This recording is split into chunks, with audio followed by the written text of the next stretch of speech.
తల్లిలోంచి వెంకటేశ్వరుడు పలికాడు. ఆ తల్లి దగ్గరికి వచ్చి వెంకటేశ్వర స్వామి వారికి కేవల భక్తి ఉండి ఏమీ తెలియని వాళ్ళంటే ఎంత ఇష్టమో చూడండి ఆయనకి. ఆయన వచ్చి ఒకసారి ఒక విషయం అడిగారు, వెంగమాంబ వెంగమాంబ వెంకటాచల వైభవం గురించి ఒక చెంచు నాటకం రాస్తావా అని అడిగారు. చెంచు నాటకం అంటే ఏమిటండి? చెంచులంటే అరణ్యాల్లో ఉంటారు, వాళ్ళకి ఏమీ తెలియదు, గూడాలు గూడాల కింద ఉంటుంటారు. అలా గూడాల్లో ఉండేటటువంటి వాళ్ళు ఆ చెంచులు పాడుకునేటటువంటి పాట వెంకటాచల వైభవం గురించి ఉండాలి, అలా నువ్వు రాస్తావా అన్నారు. నేను రాయడం ఏమిటి, నువ్వే రాయిస్తావు అడిగావు కాబట్టి అని ఆవిడ రాయడం మొదలుపెట్టారు. మీకు అందులో ఒక ఘట్టాన్ని చెప్పి, అంటే ఇప్పుడు నేను ఆ వెంకటాచల వైభవం అది ఎప్పుడైనా వేరొకసారి ఎప్పుడైనా కేవలం తరిగొండ వెంగమాంబ అని ఒక 7 రోజుల ప్రసంగాలు చేసినప్పుడు మీకు అందులో ఉన్న సాహిత్య విశేషాలు కూడా నేను చెప్పే ప్రయత్నం చేస్తాను. ఇవాళ మీకు ఒక విషయం చెప్తాను. తరిగొండ వెంగమాంబ గారిని చెంచు నాటకం రాయమని వెంకటేశ్వర స్వామి వారు అడిగితే ఆవిడ చెంచు నాటకం రాశారు. అందులో చించిత అంటే ఆ చెంచుల యొక్క ఒక స్త్రీ, ఆ చెంచు కులంలో ఉన్న స్త్రీ, ఆవిడకేం తెలియదు. అటువంటి అమాయకురాలు వెంకటేశ్వర స్వామి వారి దర్శనానికి వెళ్ళింది. వెడితే జయ విజయులు చూశారు ద్వారపాలకులు, ఈవిడ్ని పరీక్షిద్దామనుకున్నారు. వాళ్ళిద్దరూ నిజ రూపాలతో వచ్చారు. ఎక్కడికి వెళ్తున్నాం అన్నారు. వెంకటేశ్వర స్వామి దర్శనానికి వెళ్తున్నారు. వెంకటేశ్వర స్వామి గమ్మత్తుగా ఉంటుంది, మామూలు పద్యాల్లా ఉండదు. ఆవిడంది, వినరన్ననే జూచు వెంకటేశ్వరుడు మిసమిసమని చాలా మెర్రసేటిదేమో గట్టిగా తల మీద గదించి.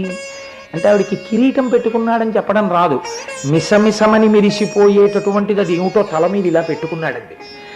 మిసమిసమని చాలా మెరిసేటిదేమో గట్టిగా తల మీద గదయించి దాని చుట్టూ పూలదండలు చుట్టుకున్నాడు. పొద్దున్న ఆయన తోమాల సేవ చేసేటప్పుడు టక టక టక టక ఎంత అందంగా చేసేశారు. అది అలా పూలదండలు చుట్టుకున్నాడు.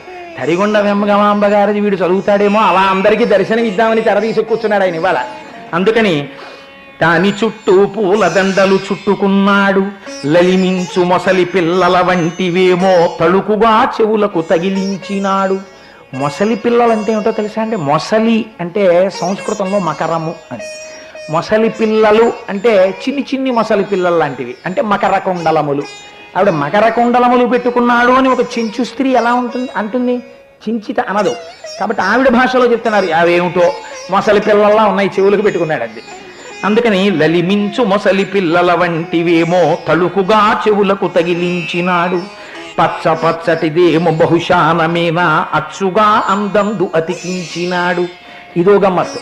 ఆయన పట్టు పీతాంబరం కట్టుకుంటాడు. మేఘశ్యామం పీత కౌశేయవాసం శ్రీవత్సాంకం కౌస్తుభోద్భాసితాంగం పుణ్యోపేతం పుండరీకాయతాక్షం విష్ణుం వందే సర్వలోకైకనాథం.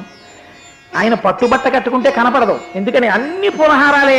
ఆ నందక ఖడ్గం, శంఖం, చక్రం, శాలగ్రామాల మాడలు, ఆ పెద్ద పెద్ద పుష్పహారాలు, పెద్ద పెద్ద అలంకారాలు, అక్కడక్కడ ఏదో అంటించినట్టుగా కనపడుతోందట పసుపచ్చ పట్టుబట్ట. అందుకని ఆవిడంది పట్టుబట్ట కట్టుకున్నాడని లేదు, అదేమిటో ఒళ్ళంతా అక్కడక్కడ పచ్చగా అంటించుకున్నాడండి. ఎంత గమ్మత్తుగా ఉందో చూడండి.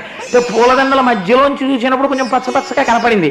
తరిగొండ వెంగమాంబ గారి చెంచుగానాన్ని మీరు అటు చూసి చూస్తూ ఉండరు, కింద ఒక్క చోటే కనపడుతుంది పచ్చగా. అందుకే ఆవిడ అంటించుకున్నాడు అని, మిగిలినవన్నీ పూలే హారాలే.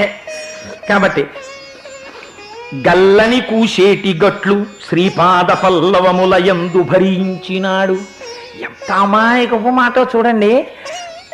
గల్లని కూసేటి గట్లు అంటే కట్లు, అంటే ఆయన అడుగు తీసి అడుగు వేస్తుంటే మా పోతన గారు అయితే చాలా అద్భుతంగా వర్ణిస్తారు.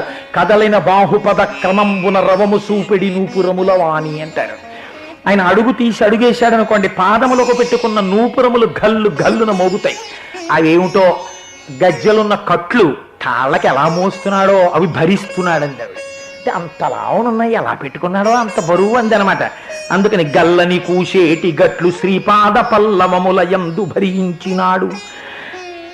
గుండూటిదొక్కటి కూసేదొకటి 2 చేతుల ధరించినాడు. గుండూటిదొక్కటి అంటే గాజు లాంటిది, అది గుండులో ఉంది. కూసేటిదొక్కటి అంటే ఒకటి అరుస్తోంది, అంటే దానికి చిన్న చిన్న చిన్న చిన్న గంటలు లాంటివి ఉన్నాయి. స్వామి చెయ్యి కదిలితే ఒకటి నిశ్శబ్దంగా ఉంటుంది, ఒకటి చప్పుడు చేస్తోంది. నేను మర్చిపోతానేమో, ఆ సహస్రదీపాలంకారసే ఉంది అని చెప్పి అలారం కూడా పెట్టుకోవాల్సిన పరిస్థితి వచ్చింది నాకు ఉపన్యాసంలో. కాబట్టి అయినా చూసారా తరువుకొచ్చింది. గుండూటిదొక్కటి కూషేదిదొకటి రెండు చేతుల ధరించినాడు. రెండు చేతులకి మామూలు నునుపుగా ఉన్న గాజోటి వేసుకున్నాడు, ఒకటి కదిలితే కనకన కనకన శబ్దం వస్తుంది, అలాంటివి వేసుకున్నాడండి. ఇంత దర్శనం చేశామని చెప్తే మనం చెప్పగలమండి? ఒక చించిత చెప్తోంది, ఎంత బాగా చెప్తోందో చూడండి. ఎడమ చేతిని కత్తి ఇరవందబట్టి, అంటే ఆవిడికి కటిహస్తం ఇలా ఉంటుందని చెప్పడం రాదు, కత్తెట్టుకున్నాడు, ఇలా కత్తెట్టుకున్నట్టుగా ఏమిటో ఇలా పట్టుకున్నాడండి. కుడి చేత ధరణిపై గురి పెట్టినాడు, తన పాదాలు చూడమన్నాడని చెప్పడం రాదు, చించిత ఏమిటో భూమికి ఇలా చేయి గురి పెట్టాడయా అండి. అంటే ముద్ర కూడా చెప్పేసింది. ఏమి భావనా సౌకుమార్యం అండి మా తల్లి వెంగమాంబ గారిది. నల్లని మేలు వర్ణము వాడు తెల్లనై తగునట్టి తిరుమణివాడు. ఒళ్ళు చూస్తే నల్లగా ఉంటుంది, కర్పూర నామాలు చూస్తే తెల్లగా ఉంటాయి, అలా ఉంటాడు. కలికి చూపుల గొప్ప కన్నులవాడు. అసలు లక్ష్మి ఎక్కడ ఉంటుందో తెలుసా? ఆయన కళ్ళల్లో ఉంటుంది. ఈ భావన ఎక్కడిదో తెలుసా అండి? అన్నమాచార్య స్వామి వారు కీర్తన చేశారు. స్వామి నీ యొక్క కన్నులు ఏమి కన్నులయ్యా అని పొంగిపోయాడు ఆయన మహానుభావుడు. కాబట్టి కలికి చూపుల గొప్ప కన్నులవాడు, మొలక నవ్వులవాడు, ముద్దులవాడు. చక్క మొలక నవ్వు, చిన్ని నవ్వు నవ్వుతూ ఉంటాడు. చాలా కష్టం అండి. ఇంద్రియాణి బలిష్టాని నని యుక్తాని మానద అపక్వస్య ప్రకుర్వంతి వికారాం స్థాననేకశ అంటాడు వ్యాసుడు దేవి భాగవతంలో. అంత తేలికేం కాదు, రసేంద్రియంలోంచే వచ్చేస్తుంది ఇబ్బంది అంతా. దీర్ఘాయుర్దాయం ఎక్కడుంది? రసేంద్రియంలోనే ఉంది. రసేంద్రియాన్ని అరికట్టగలిగినటువంటి వాడు దీర్ఘాయుర్దాయాన్ని పొందుతాడు. రసేంద్రియాన్ని అరికట్టలేనివాడు అనారోగ్యం పాలవుతాడు. ఎందుకంటే నాలిక కోసం తినేస్తాడు, కడుపు భరించిపోతూ ఉంటుంది. ఇదిగో నా శరీరం లాగే తయారవుతుంది. అంటే నేను ఎక్కువ తినేస్తాను అనుకోకండి, నాకేం అలాంటి చాపల్యాలు లేవు, వంశపారంపర్యంగా మాకు వచ్చిన శరీరాలు. అందుకని కాబట్టి ఆ ఇంద్రియ లౌల్యమునకు గురైపోతాడు. లోపలికి వెళ్ళిన ఆహారం ఏం చేస్తుంది? కొన్నాళ్ళు పోయాక రోగముగా మారుతుంది. ఎక్కువ తినేశారనుకోండి, డాక్టర్ గారు ఏమంటారు? బ్లాక్ ఏర్పడిందండి, స్కాన్ చేసుకోండి అంటాడు. ఓ 2000 రూపాయలు పెట్టి స్కానింగ్ చేసుకున్న తర్వాత ఎక్కడో వెంట్రుకంత రక్తకేశనాళికి ఉందండి, గుండెకున్న 4 ద్వారాల్లో ఒక ద్వారం కొవ్వుతో మూసుకుపోయింది, మీకు బ్లాస్ట్ చేయాలంటే. దేంతో మూసుకుందండి అని అడిగారు. నేనేం ఎప్పుడు మూసుకోలేదు, చాపి మేస్త్రిని పెట్టానా మూసేయమని. ఎలా మూసుకుందండి అని మీరు అడిగారు అనుకోండి, ఫ్యాట్ డిపాజిట్ అయిందండి అంటే. ఫ్యాట్ ఎక్కడదండి అన్నారు. తినేశారు, అన్నీ తినేశారు, వ్యాయామం లేదు, అది ఎలా ఏం చేయాలో దానికి తెలియలేదు, డిపాజిట్ అయిపోయిందండి ఫ్యాట్ అంటాడు. అది మీరు చూసుకోలేదనుకోండి, it leads to massive stroke అంటాడు. ఏదో చచ్చిపోవడానికి హేతు ఉండాలి కదా, నింద లేకుండా బొందిపోకూడదు. అందుకని 1,000,000 మంది వైద్యులు కూడి వచ్చిన కానీ మరణమయ్యడి వ్యాధి మాంపలే రాదుల బొమ్మనాడు నరసింహశతకంలో. కాబట్టి ఏమవుతుంది? ఏదో ఒకనాడు అన్నమే మృత్యువునకు హేతు అవుతుంది. కాబట్టి ఏమైంది? అన్నము మీరు తిన్నారు, అన్నము మన్ని తినేసి. కాబట్టి అన్నము అన్న మాట చేత పరమాత్మయే ప్రతిపాదింపబడ్డాడు. ఆ అన్నం ఏ అన్న రాశి ఈ లోకములకన్నిటినీ నిలబెడుతోందో, పెంచుతోందో, లయం చేస్తోందో, ఏది సృష్టికర్తయో, ఏది స్థితికర్తయో, ఏది లయకర్తయో, ఏది పరబ్రహ్మమో, దాన్ని మీరు రేపు అన్నకూటంగా చూస్తున్నారు. ఈ అన్నకూటంగా మేము తినం స్వామి, నీ మంగళప్రదమైన తీసుకో. అన్నిటికన్నా దారుణాతి దారుణమైన కథ ఇందులో వస్తుందో తెలుసా అండి? సత్యనారాయణ స్వామి వారి కథ అస్తమానం విన్నామండి అంటారు. అసలు సత్యనారాయణ స్వామి వారి కథకు అర్థం తెలిస్తే జీవితం పండిపోతుంది. ఎన్ని మాటలు విన్నా 5 అధ్యాయాలే. అస్తమానం ఎవరినైనా సత్యనారాయణ స్వామి వారి కథ చెప్పడం మొదలుపెట్టారనుకోండి, కాండపురాణే రేవాఖండే అని మొదలుపెట్టి, పూర్వం ఒకనొక గ్రామంలో వృద్ధుడైన ఒక బ్రాహ్మణుడు ఉన్నాడు, వేదం చదువుకున్నాడు, దరిద్రంతో బాధపడుతున్నాడు, ఓ కట్టెలు కొట్టేవాడున్నాడు, ఇవన్నీ మీరు మొదలుపెట్టారనుకోండి కదా, ఎన్ని మాటలు విన్నాము ఈ సత్యనారాయణ వ్రత కదా, బాగుండదు కదా, అందుకని ఏదో పాప కొబ్బరికాయ పెట్టుకుని అక్షతలు పట్టుకుని ఆయన అలా కూర్చుంటాడు. కానీ దాంట్లో ఎన్ని రహస్యాలు ఉన్నాయో తెలుసా అండి? ఆఖరికి వచ్చేటప్పటికి ఆశ్చర్యం. ఆ కళావతి సత్యనారాయణ స్వామి వారి వ్రతం చేసింది. తండ్రి గారు భర్త గారు వచ్చేసారు, పడవలో ఒడ్డుకు వచ్చేసారు. దాని నిండా బోల్డంత ధనం ఉంది. ఎవరో వచ్చి కబురు చెప్పారమ్మా, వచ్చేసారమ్మా మీ ఆయన మీ తండ్రి గారు వచ్చారు. తల్లి కూతురు ఇద్దరు వ్రతప్రసాదమును తీసుకోకుండా ఒడ్డుకి వెళ్ళారు, గబగబా వెళ్ళారు. వెంటనే పడవ ములిగిపోగానే ఆవిడ కూడా సహగమనం చేస్తానని నదిలోకి ప్రవేశిస్తోంది. అశరీరవాణి పలి, మీరు చేసుకోలేరు.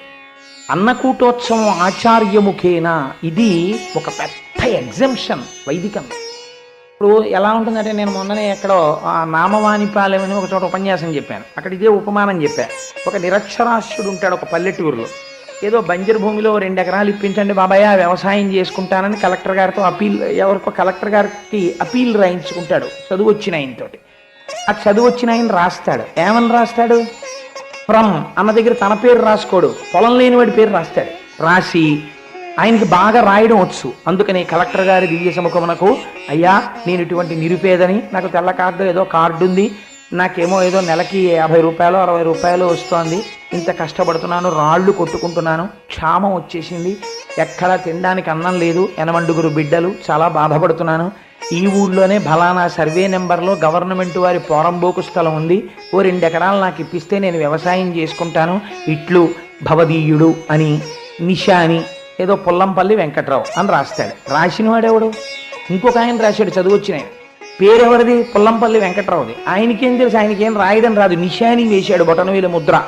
కలెక్టర్ గారికి వెళ్ళింది. కలెక్టర్ గారు చదివారు. అయ్యయ్యో పాపం ఎంత పేదరికంలో ఉన్నాడో, అన్ని ఎంక్లోజర్స్ పెట్టాడు, కాబట్టి పొలం ఇవ్వండి అంటారు. ఇప్పుడు ఇంత బాగా అప్లికేషన్ రాసిన వాళ్ళకి ఇస్తారా పొలం? ఇంత బాగా అప్లికేషన్ ఎవరి కోసం రాయబడిందో వాళ్ళకి ఇస్తారా పొలం? పుల్లంపల్లి వెంకట్రావు గారికే ఇస్తారు 2 ఎకరాల పొలం. అంతేగాని అప్లికేషన్ రాసిన ఆయన ఎవరో కనుక్కోండి, ఆయనకి ఇవ్వండి ఈ 2 ఎకరాల పొలం అందరు కలెక్టర్ గారు. అంటే ఏమీ చేతకాక నిషానీ వేసిన వాడు అన్నీ వచ్చిన వాడి కాళ్ళు పట్టుకుని ప్రయోజనాన్ని పొందేసినట్టే, ఏమీ రాని మనం అన్నీ వచ్చినటువంటి ఆచార్యుల కాళ్ళు పట్టుకుని తిరుప్పావళా చేయించుకుని ప్రసాదం పుచ్చుకుని ధన్యులమైపోతాం. అదే వైదిక ప్రక్రియలో ఉన్న రహస్యం. ఎంత అందంగా కిందకి తీసుకొస్తారో చూడండి మన కోసమని. ఇప్పుడు మనం ఏం చేస్తాం? మళ్ళీ సత్యనారాయణ స్వామి కథలోకి వెళ్ళండి, రేపు ప్రసాదం పుచ్చుకుంటాం. అస్తమానం గోపాలకృష్ణ గారు ఆర్జిత సేవ గృహస్థాసు లోపల పుచ్చుకోండి ప్రసాదం, మీరు ఇలా పుచ్చుకోండి ప్రసాదం, అలా అంటే మళ్ళీ తేడా ఉందనుకుంటున్నారేమో. ఏం లేదు, ఉట్టునే లోపల ఏదో ఇస్తాం ఇలా ఇస్తాం అంటుంటారు. కాబట్టి ఎందుకు ఇన్ని మాటలు ప్రసాదం ప్రసాదం ప్రసాదం అని ప్రసాదం పెట్టడం? మీకు ప్రసాదం అంటే ఏమిటో తెలుసా అండి? ఇక్కడికి వచ్చిన తర్వాత అలా స్వామివారి పూజ జరుగుతుంటే మీరు చూడండి, వీడియో చూస్తున్నప్పుడు మీకు బాగా దొరుకుతాయి ఇలాంటి. కొంతమంది అలా కళ్ళు పడిపోతూ ఉంటారు. కళ్ళు పడిపోతూ ఉంటే మీరు వెళ్ళి ఇలా అన్నారు అనుకోండి, ఒక చక్కటి ఉపాయం ఒకటి ఉంటుంది. అయ్యా నిద్రపోకండి అని అనుకోండి, అవి ధ్యానం చేసుకుంటున్నానండి అంటారు. పూజ జరుగుతుంటే అంటే నిద్రపోతున్నానన్నమాట కప్పిపుచ్చడానికి నేను ధ్యానం అదృష్టం ఏంటంటే ధ్యానానికి నిద్రకి ఓలాగాడు, కానీ మనకి తెలిసిపోతుంటుంది అనుకోండి ఆయన తూలు. అందుకని నేను ధ్యానం చేసుకుంటున్నానంటాడు. అపచారమా కాదా? పూజ జరుగుతుంటే నిద్రపోవడం ఏంటండి? మీ గోత్రనామాలు చెప్పాక మిమ్మల్ని నిద్రపోమ్మనే, ఇంకా కుర్చీలు ఎందుకు ఇవేందుకు, చాపలేసేస్తే కూడా వదిలిపోయే. అందుకు కాదు, మనం ఆవలించి నిద్రపోయి మళ్ళీ ఎప్పుడో అక్కడ గోవిందా అన్నప్పుడు కళ్ళు తెరిచి ఇలా ఇలా ఒకటి మెకానికల్గా అలవాటు అయిపోతుంది. కాబట్టి గబగబా ఇలా అనేచ్చు. ఒక్కొక్కసారి ఎంత చిత్రంగా ఉంటుందంటే, సభలో ఎంతమంది నిద్రపోతున్నారు అన్నది తెలుసుకోవాలనుకోండి, ఇదేంటి అక్కడ హారతి ఇవ్వకుండా ఉట్టినే గోవిందా అన్నారనుకోండి, తెలివేసి ఉన్న వాళ్ళు ఊరుకుంటారు, మీకు నిద్రపోయిన వాళ్ళు ఇలా అంటారు. హారతి ఇచ్చారనుకోండి, అంటే నిద్రలో ఉన్నారనమాట. నేను ఒకసారి ఒక ట్రిక్కిష్ కండక్టర్ని చూశాను. సామర్లకోట నుంచి వస్తున్నప్పుడు అతను చాలా మంచి శరీర దారుఢ్యంతో ఉన్నాడు, చాలా బలిష్టమైన వ్యక్తి, విశేషంగా మద్యపానం చేసి ఉన్నాడు, చాలా క్రౌర్యంతో ఉన్నాడు, సీట్లో పడుకొని నిద్రపోతున్నాడు. భానుగుడి జంక్షన్లో దిగవలసిన నేను, నిద్రపోతున్న వారు, కండక్టర్ గారు, డ్రైవరు, నలుగురమే ఉన్నాం 4 వేదాల్లాగా ఉంటే, కండక్టర్ ఆఖరికి ఆయన దగ్గరికి వచ్చి లేపి ఎక్కడ దిగాలని అడిగాడు. భానుగుడి దగ్గరికి వచ్చేస్తుండగా వాళ్ళు లేచి కళ్ళు విప్పన్నాడు, బాలాజీ సెంటర్లో దిగాలి అన్నాడు. అలాగే పడుకో అన్నాడు కండక్టర్. నేను అనుకున్నాను ఇదేంటి భానుగుడి వచ్చేటండి, నాకు తెలిసా ప్రతి సెంటర్లో ఎవడు దిగుతాడో అన్నాడు. అని నేను ఇది జరుగుతుందా అని చూస్తున్నాను. నేను దిగిపోతుంటే కండక్టర్ కిందకి దిగి బాలాజీ చెరువు అన్నాడు. వీడు గబగబా దిగిపోయాడు, బస్సు వెళ్ళిపోయింది. వాడు కళ్ళు నులువుకుని అటు ఇటు చూసేలా కూడా అది కాంప్లెక్స్ వెళ్ళిపోయాడు. కాబట్టి ఒక తెలివైనటువంటి మార్గంలో తప్పుకునేటటువంటి విధానం. ఇప్పుడు ప్రసాదం అన్న మాటకు అర్థం ఏమిటో తెలుసా అండి? అది అనుగ్రహము. మీరు ఎన్నో అపచారాలు చేశారు. ఉపచారములన్న పేరుతో వ్రతముల్ చేయుచునొక్కమారైన ఎవ్వారిని విచారించినన్ వ్రతభంగంబులు మానునట్టి వరదున్ వామాక్షులిక్షించియన్ గత చేలా ప్లవలంబు నేడు వ్రతభంగంబంచు చింతించి పాల తటంజస్త కరబ్జలై సరసలీలన్ మృక్కిరట్లందరున్ అంటారు. అందుకే 10 మాటలు గోవిందా అనిపించి ఇలా నమస్కారం చేయిస్తారు. అలా అన్నంత మాత్రం చేత దోషం పోతుంది. అప్పుడు ఏమవుతుంది? ఆఖరణ మీకు ప్రసాదం ఇస్తారు. ప్రసాదం అంటే ఏమిటో తెలుసా అండి? ఈశ్వరానుగ్రహము. ఇప్పుడు మీకు ఈశ్వరానుగ్రహమే ప్రసాద రూపంలో చేతికొచ్చింది. నాకు ఈశ్వరానుగ్రహం అక్కర్లేదు అని మీరు అన్నారనుకోండి, తత్ఫలితాన్ని మీరు అనుభవిస్తారు. ఈశ్వరానుగ్రహం అక్కర్లేని వాడు ప్రమాదానికి పోతాడు. ఈశ్వరానుగ్రహం కావాలనుకున్న వాడికి ప్రమాదం ఉండకుండా పోతుంది. కాబట్టి ఏం చేయాలి? వెడుతూ వెడుతూ అందుకే ప్రసాదం తీసుకునేటప్పుడు చెప్పులు విప్పి కళ్ళకద్దుకుని ఇది నన్ను రక్షించగలిగినది అని మీరు పుచ్చుకుంటారు. ఏమండి ఇంత పులిహార తినేస్తే మమ్మల్ని ఎలా రక్షించేస్తుందండి అని మీకు అనుమానం రావచ్చు. మీరు పరమభక్తితో తీసుకున్నటువంటి ఈ ప్రసాదంలో ఉన్నటువంటి 6వ వంతు మనస్సుగా ఏర్పడుతుంది. ఈ మనస్సు మిమ్మల్ని దుఃఖము పాలు చేస్తున్నటువంటి కష్టానికి విరుగుడైనటువంటి ఆలోచనని ప్రచోదనం చేస్తుంది. ఇప్పుడు మీకు ఈ ఆలోచన రాగానే పెడతారు. ఇన్నాళ్ళు రాలేదండి ఆలోచన, ఇప్పుడు వచ్చింది ఆలోచన, అమ్మయ్యా నేను ఫలితాన్ని పొందానంటే. ఎంత ఎక్కువగా పాపం ప్రతిబంధకంగా అడ్డొచ్చి కోరిన కోరిక తీరకపోతే అంత ఎక్కువ పూజ చేసి ప్రసాదం తీసుకుంటున్నారు. అంత అనుగ్రహాన్ని మీరు మూట కట్టుకుంటున్నారు. అందున ఇలాంటి విశేష క్రతువులు చేసిన చోట వచ్చేటటువంటి ప్రసాదం సామాన్యం కాదు. రేపటి రోజున అన్నకూటోత్సవంలో దొరికేటటువంటి ప్రసాదం లాంటి ప్రసాదం ఎక్కడ దొరుకుతుంది? ఇప్పుడు చెప్పండి, సత్యనారాయణ స్వామి వారి శాడిస్ట్ అయితే చంపేయాలి వాళ్ళిద్దరిని. చంపలేదు, అశరీరవాణిగా చెప్పాడంటే వేదంగా చెప్పాడు. ప్రసాదాన్ని విడిచిపెట్టకండి, ప్రసాదం పుచ్చుకోండి. వాళ్ళిద్దరూ పుచ్చుకున్నారు. వెంటనే వాళ్ళ భర్తల్ని వాళ్ళకి ఇచ్చాడు. ఆయన వాళ్ళిద్దరినీ అడ్డుపెట్టి లోకానికంతటికీ కూడా ఒక పాఠం చెప్పాడా? వాళ్ళకి అపకారం చేశాడా? ఇప్పుడు సత్యనారాయణ స్వామి వారి శాడిస్ట్ ఎందుకు అవుతాడు? అవడు. మరి మీరు ఎందుకన్నారు అలాగా? అంటే అలా అంటే తప్ప బాగా బోధపడదు. మనకి అరుంధతి న్యాయం అని ఒకటి ఉంటుంది. అరుంధతి నక్షత్రం అదే అని మీరు అన్నారనుకోండి, ఇలా చూసి ఏమిటో అలా అంటారంటే, అందుకని ఏం చేస్తారంటే ముందు చూసారా 7 నక్షత్రాలు ఉన్నాయా? ఉన్నాయి. 7 నక్షత్రాల్లో 6 వదిలేయండి, పెద్దదుందా? ఉంది. పెద్ద నక్షత్రం పక్కన చిన్నదుందా? ఉంది. ఆ మెరుస్తున్నదే అరుంధతి. అంటే అరుంధతిని చూపించడానికి మిగిలినవన్నీ చూపిస్తూ పెడతారు. అలా బాగా నాటుకోవడానికి వ్యతిరేకవాదంలోంచి సమర్థించే దురాగతాలు మేము పడలేకపోతున్నాం, లోకంలో రాక్షసులు ఎక్కువైపోయారు, మహానుభావ మీరు వచ్చి రక్షించాలి, నేను ఆవిర్భవిస్తున్నాను అన్నాడు.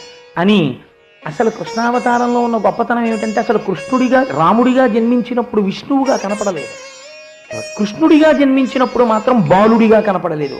శ్రీమన్నారాయణుడుగానే ఆవిర్భవించాడు ఆయన.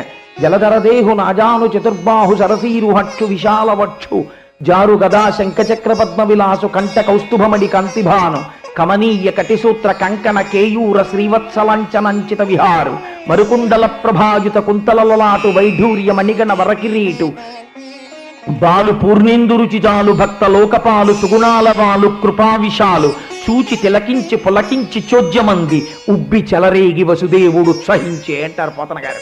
అలా బాలుడి రూపంలో చతుర్భుజములతో శంఖచక్ర గదాపద్మములతో వనమాలతో పటుపీతాంబరంతో ఆవిర్భవించాడు. అక్కడ కూడా దేవతల ప్రార్థన ఉంది. ఒక వామనమూర్తి అవతారం తీసుకున్నారనుకోండి, అదితి ప్రార్థన ఉన్నది. స్వామి, నా కుమారుడైనటువంటి ఇంద్రుడి రాజ్యం పోయింది, అది ఇప్పించడానికి నువ్వు నా కడుపున పుట్టాలని వ్రతం చేసింది. ఎదురుగుండా వచ్చి స్వామి నిలబడ్డారు. చూపుల శ్రీపతి రూపము నాపోవక త్రావి త్రావి హర్షోద్ధతయై వపుచ్చి మందమధురాలాపంబుల పొగడనదితి లక్ష్మీనాథున్. ఆ లక్ష్మీనాథుణ్ణి పొగిడి నా కొడుక్కి రాజ్యం ఇప్పించమని అడిగింది. అడిగితే అప్పుడు ఆయన వరం ఇచ్చారు. ఎంత గొప్ప పూజ చేశావు అదితి, నీ కొడుక్కి కేవలం రాజ్యం ఇప్పించడం కాదు, నీ పూజ చూశాక నాకో కోరిక పుట్టింది. నీ కోడండ్రును నీ కుమారవరులు నీనాథుడు నీవును సంశ్లోకింపన్ సతులున్ పతుల్ సంమోదింప రాత్రించరులు శోకింపన్ భవదీయ గర్భమున తేజోమూర్తి జన్మించదన్ నాకున్ వేడుక పుట్టు నీ సుతుడనై నర్తించి వర్తింపగాన్. అదితి, నీ కొడుకునై ఆడుకోవాలన్న కోరికగా ఉంది, నీ కడుపున పుడతానమ్మా. కాబట్టి అదితి ప్రార్థన ఉన్నది. కాబట్టి నాకు సీతమ్మే కావాలి, నాకు రాముడు అక్కర్లేదని అడిగిన వాడు ఉన్నాడు ప్రపంచంలో. వాడికి 10 తలకాయలు తెగిపోయి.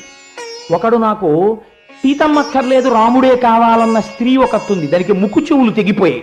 నాకు సీతారాములు కలిసి కావాలన్న ఆయన ఉన్నాడు. ఆయన భవిష్యత్ బ్రహ్మయ్యి ఆరాధనీయుడై మహాపురుషుడై పూజనీయుడై స్వామి హనుమయ్యి నిలబడిపోయారు. అందుకని ఆ తల్లి అంటుంది సుందరకాండలో, శక్త్యా లోభయితున్నాహం ఐశ్వర్యేన ధనేనవా. ఓరి పెచ్చాడా, సీతారాములు 2 కాదురా, ఒకరిని విడిచి ఒకరు ఉండరండి. వీడికి లక్ష్మీ అనుగ్రహం కావాలి, నారాయణ అనుగ్రహం వీడికి అక్కర్లేదు. వీడు అసలు ఆ పేరెత్తాడు. వీడికి అన్నీ ఏమొచ్చు అంటే లక్ష్మీ ప్రార్థనలు వచ్చు.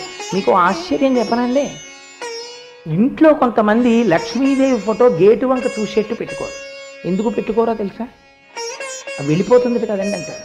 అంటే వాళ్ళ దృష్టిలో ఏమిటో తెలుసా అండి, గేటు వైపుకు పెట్టకపోతే ఇంకా ఆవిడికి దారి తెలియదు, దారి తెలియక ఆ ఇంట్లోనే తిరుగుతుంది. అంటే వీడి దృష్టిలో ఎంత పాపపాలోచన నేను చేస్తున్నాను అన్నది ఉండదు. అప్పుడు మాత్రం 31వ తారీఖున జీతం ఇవ్వకపోతే కోర్టుకు వెళ్ళిపోతాట. 1వ తారీఖున శుక్రవారం అంటే వీడు పాలవాడికి డబ్బు ఇవ్వడం. అదేంటి మరి నువ్వు బతికినట్టు వాడు బతకడా? అంటే అసలు ఆ చెప్పే మాటలకి అర్థం ఉండదు. ఎంతసేపు ఎక్కడికి స్టకప్ అయిపోయి ఉంటారంటే దీపపు కుందులో 2 ఒత్తులైనా 3 ఒత్తులైనా హారతి ఇలా అనాలా ఇలా అనాలా, ఇది తప్ప అసలు భక్తి భావన వైపుకి వెళ్ళలేడు పూర్తిగా. ఎంతసేపు కోరిక ఏమిటంటే విష్ణుమూర్తిని గేటు వైపుకు పెడతాడు, లక్ష్మీదేవిని ఇంటి వైపుకు పెడతాడు. ఈవిడ ఇంట్లోకి రావాలి, ఆయన ఉంటే ఎంత ఊడిపోతే ఎంత మాత్రం. ఎందుకు వచ్చింది? ఎందుకంటే విష్ణుమూర్తి మా ఇంట్లో రాక్షసులు ఉన్నారా, రావణుడు ఉన్నారా, సంహారం చెయ్యాలా, అలాంటి వాళ్ళ ఇంటికి పోతాడు ఆయన. మాకెందుకంటే ఆయన, మాకు లక్ష్మీదేవి ఉంటుంది చాలు. నేను సభాముఖంగా ఇలా అడిగానని మీరు అనుకోకండి. మీరు ఎంతమంది ఇలాంటి వాళ్ళని చూడలేదో మీరు ఒకసారి పరిశీలన చేయండి. తినే చెప్పాడండి నారదుడు, శ్రీనాథు సేవింపనొల్లక శ్రీమంతులగుట కాంక్షించువారు నారాయణుని చేరు దారిను హింపక పాప సంఘంబుల తగులువారు. వేదము యొక్క అచ్చిట్ట చివరి ప్రయోజనమేమి అంటే శంకర భగవత్పాదులు అంటారు శిష్యులతోటి, వాక్యార్థస్య విచార్యతాం శృతిశిరపక్ష సమాశ్రీయతాం దుస్తర్కాస్తు విరంయతాం అని మహానుభావుడు వేదో నిత్యమధీయతాం అని శిష్యుల్ని కూర్చోబెట్టుకుని సమస్త సారాన్ని చెప్పారు ఆయన. ఏమిటి తెలుసుకోవాలో తెలుసా?